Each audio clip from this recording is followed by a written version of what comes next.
आप देख रहे हैं डायन हॉरर स्टोरी। तो चलिए आज की कहानी की शुरुआत करते हैं। दोस्तों, मेरा नाम है संदीप। मैं मध्य प्रदेश का रहने वाला हूँ। मैं आपके सामने एक ऐसी घटना को शेयर कर रहा हूँ जिसे सुनकर आपकी भी रूह कांपने लगेगी।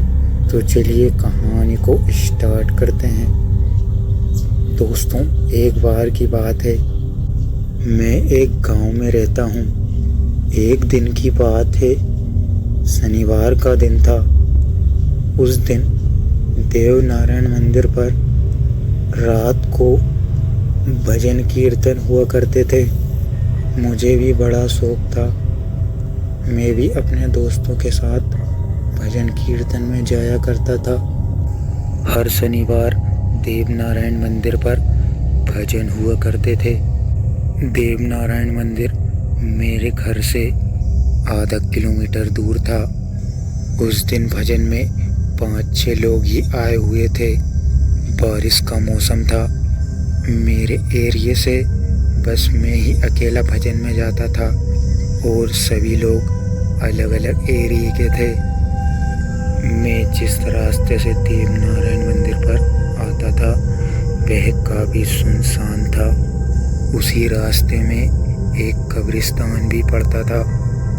आते टाइम तो मंदिर जाने का रास्ता काफ़ी चहल पहल भरा होता था, क्योंकि उस टाइम लोगों का आना जाना लगा रहता था।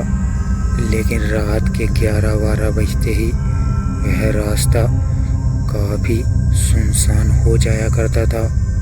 अब उस रास्ते साइड बहुत कम घर थे, इसलिए वहाँ बहुत अंधेरा रहता था। आज के दिन माहौल काफ़ी अच्छा था। भजन जोरों शोरों से चल रहे थे। मेरा दोस्त है जो कि ढोलक बजाता है और मैं मंजीरा बजा रहा था। हम लोग भजन में ऐसे डूब गए थे कि हम लोगों को टाइम का पता ही नहीं चला कि कब 12:30 बज गए। अब टाइम ज़्यादा हो गया था तो भजन ख़त्म हो चुके थे। भजन ख़त्म होने के बाद हम लोगों ने वहाँ पर चाय पी और सभी लोग अपने अपने घर के लिए निकल गए। मंदिर से थोड़ी ही दूर जाने पर एक चौराहा आता है। उस चौराहे से सभी लोग अपने अपने एरिया की ओर निकल गए। अब मेरी साइड मेरे अलावा 2 व्यक्ति और थे। एक तो मेरा फ्रेंड जो कि ढोलक बजाता है और एक और गांव के ही व्यक्ति थे। अब हम लोग बातें करते जा रहे थे कि आज तो मज़ा ही आ गया। भजन का माहौल काफ़ी अच्छा जमा, इसलिए टाइम का पता ही नहीं चला। अब मेरे दोस्त का घर का रास्ता आ गया तो वह उधर की ओर चला गया। अब मेरे साथ वो जो गांव के व्यक्ति थे वो थे। हम दोनों आगे बढ़े जा रहे थे। अब थोड़ी ही दूर चलने के बाद उनके घर का भी रास्ता आ गया था। तो उन्होंने बोला, रात काफ़ी हो गई है, मैं छोड़ के आऊँ क्या? मैंने बोला, नहीं नहीं, मैं चला जाऊँगा। तभी उन्होंने बोला, संभल कर जाना, क्योंकि आज टांकरे का दिन है। ऐसा कहकर वह चले गए। दोस्तों, टांकरे का दिन अमावस्या या पूर्णिमा के दिन की तरह ही होता है, जिस दिन काला जादू, नेगेटिव शक्तियाँ जागरूक होती है। अब मैं आगे बढ़ा जा रहा था, तभी मुझे ध्यान आया कि मैं कब्रिस्तान के पास पहुंचने ही वाला हूं। उस रास्ते पर पूरी तरह से सन्नाटा छाया हुआ था और तभी मुझे याद आया कि आज कोई मुसलमान की डेथ हुई है, तो उसकी कब्र को आज सुबह ही कब्रिस्तान में गड़ाया गया है। तभी मैंने मन में सोचा कि पहले तो ये बातें मुझे याद नहीं आई, अब इस कब्रिस्तान के सुनसान सन्नाटे में मुझे ये बात याद आ रही है। तभी मैंने अपना मोबाइल निकाला तो देखा कि 1 बजने में 10 मिनट थे। मैं कब्रिस्तान के नज़दीक ही पहुंच गया था। तभी मैंने रुककर अपने मोबाइल में एक सॉन्ग चलाया और फुल वॉल्यूम कर दिया और आगे बढ़ने लगा। दरअसल कब्रिस्तान रोड के ही साइड में था। कब्रिस्तान नज़दीक आते ही जो मैंने देखा उसे देखकर मेरे होश उड़ गए।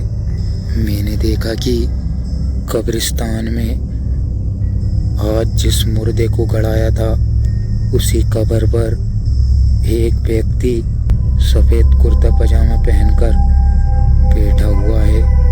वह मुझसे लगभग 50-60 मीटर की दूरी पर था। मैं उसे देखकर काफ़ी घबरा गया और अपने कदमों को काफ़ी तेज बढ़ाने लगा। बस मुझे अंधेरे में उसके कपड़े ही दिख रहे थे। उसका चेहरा अंधेरे में दिख नहीं पा रहा था। मैं कांपते कांपते आगे बढ़ा जा रहा था।